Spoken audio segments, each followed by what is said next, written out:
Hi, my name is Kelsie and I work here at the Aviary.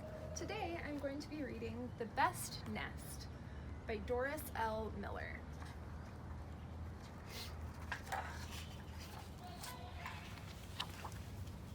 Long ago, when the world was young, only the magpie knew how to build a nest. Her nest was large and so well built that her babies were kept safe. All the other birds laid their eggs here and there, on the ground, in a hollow log, or in a tree crotch. Their eggs were often stolen or lost, and the baby birds that did hatch were not safe from their enemies. Poor baby birds. This made the mother birds very sad. One day, a mother bird said to her friend, "Let's ask Maggie the magpie to show us how to build a nest." So off they went to the magpie and said, "We know how clever you are and that you have a strong nest to hold your eggs and protect your babies. We want to learn how to build a nest just like yours. Then our eggs and chicks will be safe too. Won't you please teach us?" Maggie puffed up her feathers. "I'll be glad to." At once she flew about, busily collecting materials. Twittering and chirping, the other birds arranged themselves on the ground so they could see and hear her. Maggie perched herself on a grassy mound and carefully smoothed the feathers in her beautiful long tail. She waited until the birds stopped their chattering. "First of all," she began, "you must find a hollow space that is the right size." "A hollow space? That's easy," exclaimed the killdeer, lifting its head to show its sparkling black and white collar. Away it went, and the killdeer still lays its eggs in a hollow space on the ground. "Pooh, who needs to build a nest?" whispered the whippoorwill to the screech owl. "Why not just gather leaves and lay our eggs on the ground?"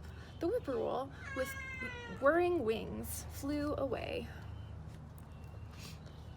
The screech owl nodded wisely. "Who indeed?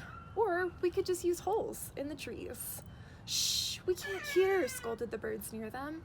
While Maggie waited for her class to settle down, the screech owl flew off to find a tree hollow. Maggie looked around to make sure the remaining birds were listening.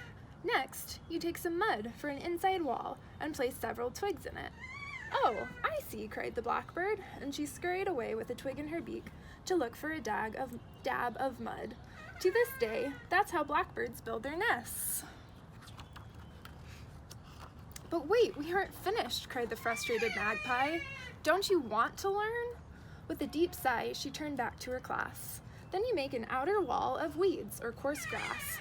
The starling flapped her wings excitedly. "I can do that! I can do that!" And away she flew to make her sloppy nest. Trying to hide her annoyance, the magpie patted down a layer of mud.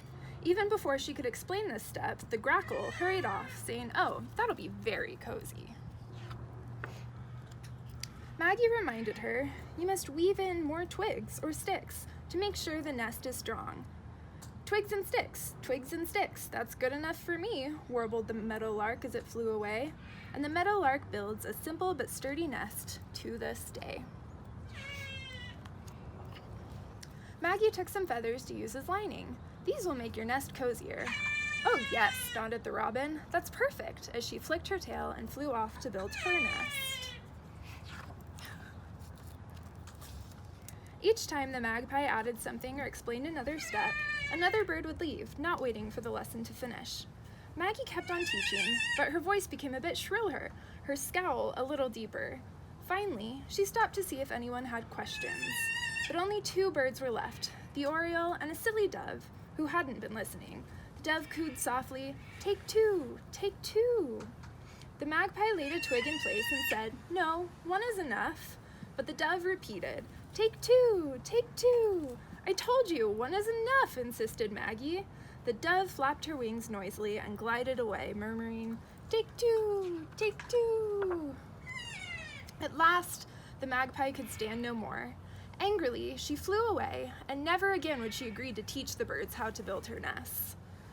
But the oriole had listened carefully. She kept working and singing as she built a nest that was strong and beautiful, at least as beautiful as the magpie's. And now you know why each bird builds its nest differently from every other bird. The end. Now today, I have a nest to show you guys. This is a hummingbird nest.